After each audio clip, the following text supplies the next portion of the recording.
I, 34M, have been married to my wife Lisa, 32F, for 8 years. We met in college during a study abroad program in Spain. We bonded over our shared love for paella and flamenco dancing, and our relationship blossomed from there. After graduation, we dated for 2 years before tying the knot in a small ceremony surrounded by our closest friends and family. We always knew we wanted a family.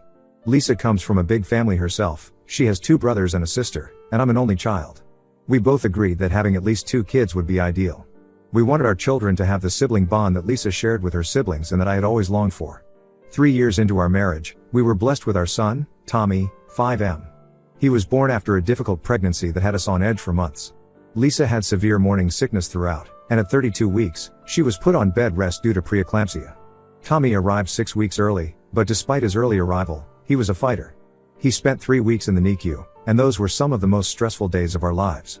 But when we finally brought him home, it felt like our family was complete. Or so we thought. As Tommy grew, we realized we still wanted to give him a sibling. We started trying for a second child when Tommy was about 2 months passed, and nothing happened. We weren't too worried at first. After all, it had taken us a while to conceive Tommy too. But as more time passed, we started to get concerned. After a year of trying with no success, we decided to see a fertility specialist. The news wasn't good. Lisa had developed severe endometriosis, likely due to complications from her first pregnancy. The doctor told us that conceiving naturally would be extremely difficult, if not impossible. We were devastated. We spent months exploring our options. IVF was a possibility, but it was expensive and had no guarantees. We also considered surrogacy, but something about it didn't feel right for us. It was during this time that we started seriously considering adoption. The idea of adoption had always been at the back of our minds. Lisa's cousin was adopted, and we had seen firsthand how love, not blood, makes a family. The more we thought about it, the more it felt like the right path for us. We started researching adoption agencies and attending information sessions. The process was long and often frustrating. There was so much paperwork, so many home visits, and so many moments of uncertainty. But through it all, we held on to the hope that at the end of this journey, we would have another child to love. After nearly 2 years of waiting, we got the call. A little girl needed a home. Her name was Mia, 3F, and she had been in the foster care system since she was an infant. Her birth parents had struggled with addiction, and Mia had been born with neonatal abstinence syndrome. She had overcome so much in her short life, and now she needed a forever family. We met Mia for the first time at her foster home. She was tiny for her age, with big brown eyes that seemed to hold a wisdom beyond her years. She was shy at first, hiding behind her foster mom's legs. But when Tommy offered her his favorite toy car, she slowly came out of her shell. By the end of the visit, she was sitting in Lisa's lap, babbling away in her toddler language. We fell in love with Mia instantly. The adoption process moved quickly after that, and within a few months, Mia was officially part of our family. Bringing her home was one of the happiest days of our lives. Tommy was thrilled to be a big brother, and he took his new role very seriously, always wanting to help with Mia. Lisa's family was generally supportive of our decision to adopt. Her parents, John, 60M, and Mary, 58F, were over the moon about having another grandchild. They had always treated Tommy like a prince, and they extended the same love to Mia from day one. Lisa's older brother, Mark, 35M, and his wife Kate, 33F, were also happy for us. They have 2 boys, Alex, 7M, and Ethan, 4M, who were excited to have a new cousin to play with. Mark and Kate had struggled with infertility themselves before having their boys, so they understood the emotional journey we had been on. The problem started with Anna, 29F, Mark's wife. Anna and Mark have a daughter, Lily, 6F, who until Mia's arrival had been the only girl in the family. Anna had always made a big deal about Lily being the special princess of the family. From the moment Lily was born, Anna had cultivated this image of her daughter as the family's golden child. I remember the day we told the family about our plans to adopt Mia. Everyone was gathered at John and Mary's house for their annual summer barbecue. We had decided it was the perfect opportunity to share our news. When we made the announcement, there were hugs and congratulations all around. But I couldn't help noticing Anna's reaction. While everyone else was smiling and asking questions, Anna sat silently, a frown tugging at the corners of her mouth. Later that day, I overheard Anna talking to Lisa. "Why do you need another girl?" she asked. "Lily is enough for the family. Don't you think it might make her feel less special?" Lisa was taken aback by Anna's comment but tried to brush it off, explaining that Mia needed a home and we had love to give. We tried to ignore Anna's attitude, hoping she'd come around once she met Mia. But things only got worse after we brought Mia home. We decided to introduce Mia to the family gradually, to avoid overwhelming her. John and Mary visited first, showering Mia with love and presents. Mark and Kate came next with their boys, and while Alex and Ethan were a bit rowdy, they were gentle with Mia and seemed excited about their new cousin. When it was Anna's turn to visit with Mark and Lily, the atmosphere was tense from the moment they walked in. Anna barely acknowledged Mia, focusing all her attention on Lily. She kept pushing Lily forward, saying things like, "Show them how special you are, sweetie. You're the real princess here." It made us uncomfortable, but we didn't want to create a scene, especially not in front of the children. As the weeks passed, Anna's behavior became more and more problematic. At family gatherings, she would constantly compare Lily and Mia, always finding ways to put Mia down. She'd make comments like, "Oh, Lily started talking much earlier than Mia," or "Lily's hair is so much prettier, isn't it?" We tried to ignore it, but it was clearly affecting Mia. Our normally bubbly little girl would become quiet and withdrawn whenever Anna was around. The situation came to a head during Lily's birthday party last month. Anna had invited the whole family, including us. We were hesitant to go, given her behavior, but we didn't want to cause drama or disappoint Lily, who had always been kind to Mia despite her mother's influence. The party was at a local park, with a princess theme. Anna had gone all out, with a bouncy castle, face painting, and even a woman dressed as a Disney princess for photo ops. When we arrived with Tommy and Mia, Anna greeted us coolly. She handed Tommy a plastic crown, but conveniently ran out when it came to Mia. Throughout the party, Anna made sure Lily was the center of attention, which was fine, it was her birthday after all. But she went out of her way to exclude Mia. When it was time for the kids to play games, Anna organized everything so that Mia was left out.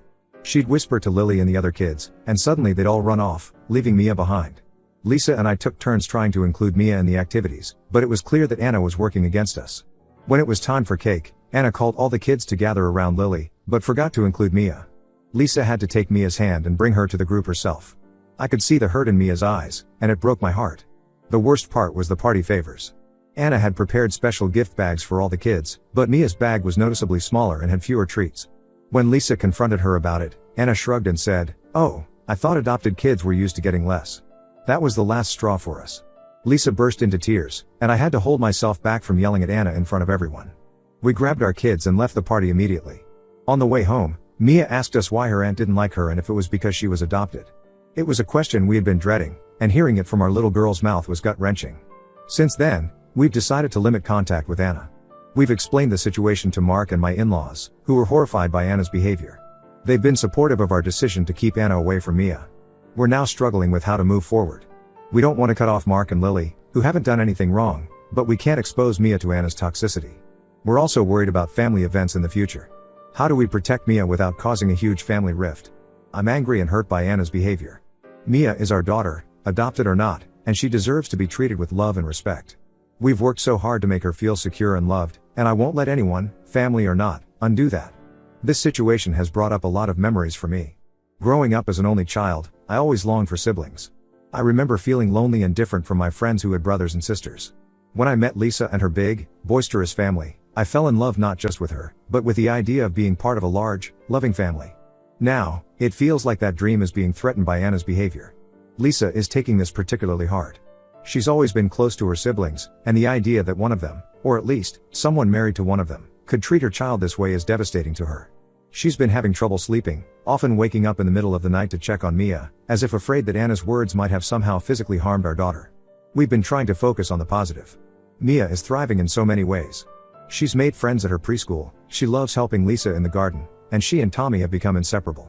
Just yesterday, I found them in Tommy's room, with Tommy patiently teaching Mia how to build a tower with his blocks. These are the moments we try to hold on to when the stress of the situation with Anna threatens to overwhelm us.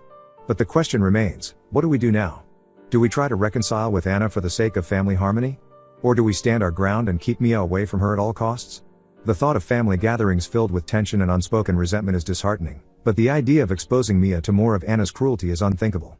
We're at a loss, caught between our desire to keep the peace and our need to protect our daughter. Any advice would be greatly appreciated. Update 1. It's been a month since my last post, and a lot has happened. First, I want to thank everyone for their support and advice. Your words have been a source of strength for us during this difficult time. After the birthday party incident, we decided to have a family meeting to address the issue head-on. We reached out to Mark, our in-laws, and Anna, proposing a sit-down to discuss the situation. Mark and our in-laws readily agreed, but Anna was hesitant. It took some convincing from Mark, but she finally agreed to attend.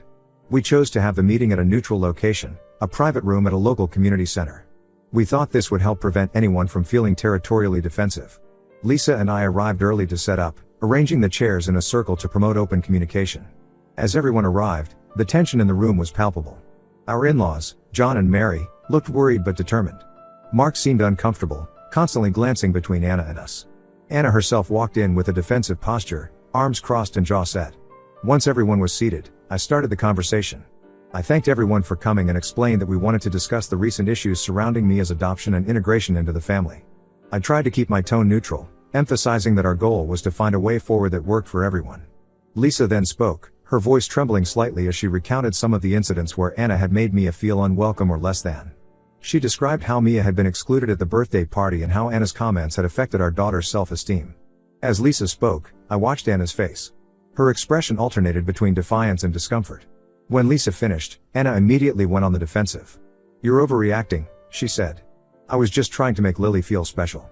It's not my fault if Mia can't keep up with the other kids." Our in-laws were visibly shocked by Anna's attitude. Mary spoke up, her voice gentle but firm. "Anna, sweetheart, I don't think you understand how your actions are affecting Mia. She's just a little girl, and she needs love and acceptance from all of us." Anna scoffed. "She's not even really part of the family. She's adopted. Why should she get the same treatment as our biological children?" The room fell silent for a moment. Then John, who had been quiet until now, spoke up. His voice was low and controlled, but I could hear the anger simmering beneath his words. "Anna, let me make something very clear. Mia is as much a part of this family as any of our biological grandchildren. Love is what makes a family, not blood. And right now, you're the only one not showing that love." Anna's face flushed red. She turned to Mark, clearly expecting him to defend her. But Mark, to his credit, shook his head. "Anna, this has to stop. Mia is our niece, and Lily's cousin. They should be friends, not rivals." As the conversation continued, it became clear that Anna wasn't going to back down. She insisted that we were all ganging up on her, that we were trying to diminish Lily's place in the family. No matter how we tried to explain it, she couldn't, or wouldn't, see how her behavior was hurting Mia.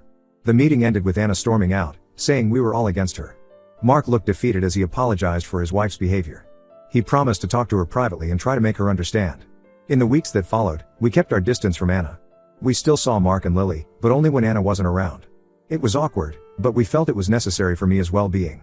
Then, last week, we had a breakthrough, but not in the way we expected. Lily came to our house for a playdate with Tommy and Mia. The kids were playing in the backyard while Lisa and I prepared snacks in the kitchen. Suddenly, we heard Mia crying. We rushed outside to find Mia in tears and Lily looking guilty. When we asked what happened, Lily blurted out, "I told Mia that Mom says she's not really part of our family because she's adopted. But I don't think that's true. Mia is my cousin no matter what." We were stunned. It was clear that Anna had been poisoning Lily's mind against Mia. We gently asked Lily if her mom said things like this often. Lily nodded, and then, in the innocent way that children do, she began to share more of what Anna had been saying at home. According to Lily, Anna had been consistently bad-mouthing us and Mia. She'd told Lily that we were trying to replace her as the special girl in the family, that Mia was going to take away all the love and attention that Lily deserved. She'd even suggested that we might love Mia more than we loved Tommy because we chose her. We were horrified. We knew Anna had issues with Mia's adoption, but we had no idea she was actively trying to turn Lily against her cousin. We thanked Lily for being honest with us and reassured both girls that they were equally loved and important to our family. After the girls went back to playing, we immediately called Mark. We explained what we'd learned from Lily. Mark was silent for a long moment, then he let out a heavy sigh. He admitted that he'd noticed Anna saying some questionable things to Lily, but he hadn't realized the extent of it. He promised to confront Anna and put a stop to it. The next day, Mark called us back. His voice was strained as he told us about the confrontation with Anna. He said he'd tried to reason with her, to explain how her behavior was hurting not just Mia, but Lily too. But Anna had refused to admit she'd done anything wrong. Instead, she'd accused Mark of choosing us over her and their daughter. The argument had escalated, with Anna bringing up old grievances and Mark finally standing up to her manipulative behavior. It ended with Anna leaving the house, saying she needed time to think. As of now, Anna is staying with her parents. Mark told us he's considering marriage counseling, but he's not sure if Anna will agree to it. He's also thinking about the long-term effects of Anna's behavior on Lily and is considering his options. This whole situation has left us with mixed emotions. On one hand, we're relieved that the truth is out and that Mark is finally seeing Anna's behavior for what it is. On the other hand, we're sad for Mark and Lily. This has turned their lives upside down, and we can't help but feel partly responsible, even though we know Anna's actions are not our fault. We've assured Mark that we'll support him and Lily no matter what happens. We've offered to have Lily stay with us if he needs time to sort things out with Anna. He hasn't taken us up on the offer yet, but he seemed grateful for the option. As for Mia, we're focusing on reinforcing her place in our family. We've started having more family nights, playing board games and watching movies together. We're also planning a special vacation just for our little family of 4. We're thinking about a trip to Disney World. Mia has been obsessed with princesses lately, and we think it would be good for her to see that all princesses are special, not just the ones who are born into royal families. Mia seems happier and more settled now that she's not exposed to Anna's negativity. She's been more outgoing at preschool and has even made a new best friend. It's heartwarming to see her confidence growing day by day. Tommy has been amazing through all of this. He's protective of Mia in a way that makes us incredibly proud. The other day, he told us that he was glad Mia was his sister because she was way cooler than any other sister he could have gotten. It brought tears to our eyes. We're still processing everything that's happened, but we feel like we're on the right path. We're standing firm in our decision to protect Mia, even if it means making difficult choices about family relationships. We hope that Anna will eventually see the error of her ways, but we're prepared for the possibility that she won't. For now, we're taking it one day at a time. We're focusing on creating a loving, supportive environment for our children and being there for Mark and Lily as they navigate this difficult time. It's not the family dynamic we imagined when we started this journey, but we're committed to making the best of it. We're grateful for the support we've received from most of our family members and from all of you. Your advice and encouragement have been invaluable. We'll keep you updated as the situation develops. Thank you for being there for us through this challenging time. Update 2. It's been 2 months since my last update, and the situation has evolved in ways we didn't expect. I want to thank everyone again for their support and advice.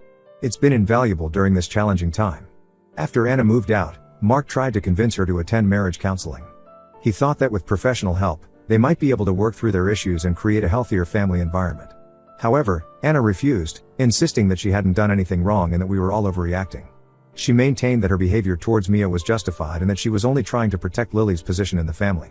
Mark, realizing the extent of Anna's toxic behavior and its impact on both Lily and Mia, made the difficult decision to file for divorce and seek full custody of Lily.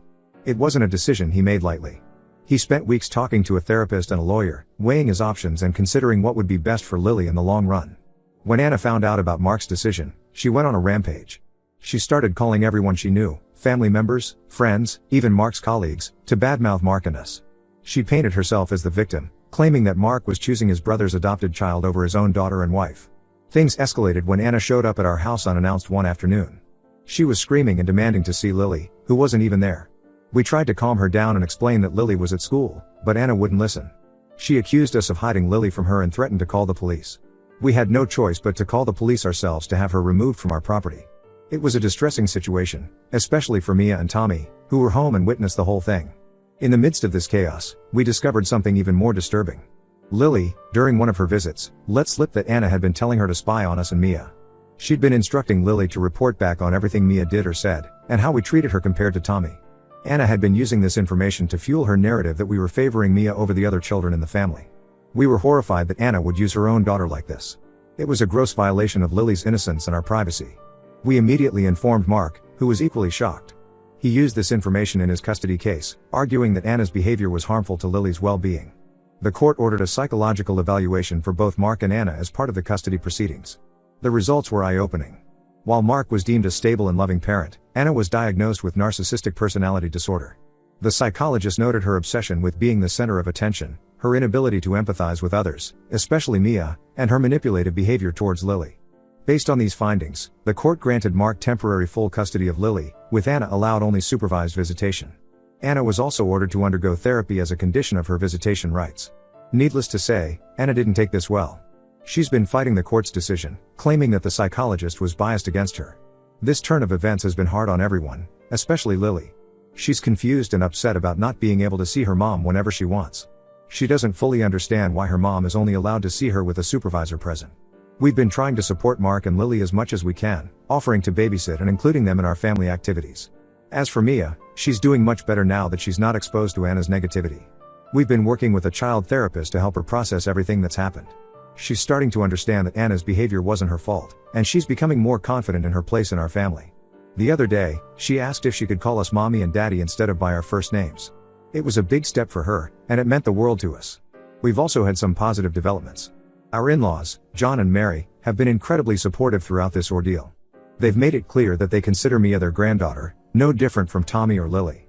They've been spending more time with us, and it's beautiful to see the bond they're forming with Mia. Mark has been leaning on us a lot during this difficult time. He's expressed regret for not standing up to Anna sooner and for allowing her behavior to continue for so long. We've assured him that we don't blame him and that we're here for him and Lily. As we navigate this new family dynamic, we're focusing on creating a loving, supportive environment for all the kids. We're planning more family outings, game nights, and even talking about a joint family vacation with Mark and Lily. It's been a tough journey, but we feel like we're finally on the right track. We're committed to protecting Mia and ensuring that she grows up knowing she's loved and valued, no matter what Anna or anyone else might say. Update 3, it's been 6 months since my last update, and I wanted to share the latest developments in our family situation. A lot has changed, and while things aren't perfect, we're in a much better place now. The divorce between Mark and Anna was finalized 3 months ago. It was a contentious process, with Anna fighting Mark every step of the way. She tried to paint Mark as an unfit parent, claiming that he was choosing his niece over his own daughter. Thankfully, the court saw through her allegations. Mark was granted primary custody of Lily, with Anna getting supervised visitation every other weekend. Anna is required to continue therapy as part of the custody agreement. Lily has been adjusting to the new arrangement. It hasn't been easy for her, but she's showing remarkable resilience. We've all been working together to provide her with a stable and loving environment. She's been spending a lot of time at our house, and her relationship with Mia has grown stronger. It's heartwarming to see them play together, giggling and sharing secrets like typical cousins. Mia has made significant progress too. With the help of her therapist and our constant reassurance, she's becoming more confident and secure. She no longer asks if she's less loved because she's adopted. Instead, she talks about how lucky she is to have such a big family that loves her. She's even started to stand up for herself at school when other kids ask about her adoption, proudly explaining that she has 2 families who love her. We've established a new family tradition of monthly gatherings with Mark, Lily, and our in-laws. These get-togethers have been crucial in reinforcing our family bonds and showing the kids that family isn't just about blood relations. Last month, we all worked together to plant a small vegetable garden in our backyard. Seeing the kids get excited about watching their plants grow has been a beautiful metaphor for our family's healing process. As for Anna, she's still struggling to accept the situation. She's attending therapy as required, but her progress has been slow. She still tries to stir up trouble occasionally, like the time she tried to convince Lily to refuse to come to our house. Thankfully, Lily is old enough to see through these attempts and has been standing her ground. We've maintained our distance from Anna, only interacting with her when absolutely necessary for Lily's sake. It's not ideal, but it's the best way to protect our family's peace and Mia's well-being. We're hopeful that with continued therapy, Anna might eventually come to terms with the situation and learn to treat all the children equally. Our in-laws, John and Mary, have been our rocks throughout this ordeal. They've made it clear that they don't condone Anna's behavior and have been actively involved in creating a loving environment for all their grandchildren, including Mia. They've even started a new tradition of having grandparent days where they take all the grandkids for a special outing once a month. Last month, we took that family vacation we'd been planning. We rented a beach house and spent a week with Mark, Lily, and our in-laws. It was exactly what we all needed, a chance to relax, bond, and create new, happy memories together. Watching the kids build sandcastles and splash in the waves, it was hard to believe how far we'd come from the tension and hurt of just a few months ago. As we move forward, we're cautiously optimistic. We know there might be challenges ahead, especially as Anna continues to be a part of Lily's life. But we're committed to facing whatever comes our way as a united family. Our experience has taught us the true meaning of family. It's not about blood or titles, but about love, support, and acceptance.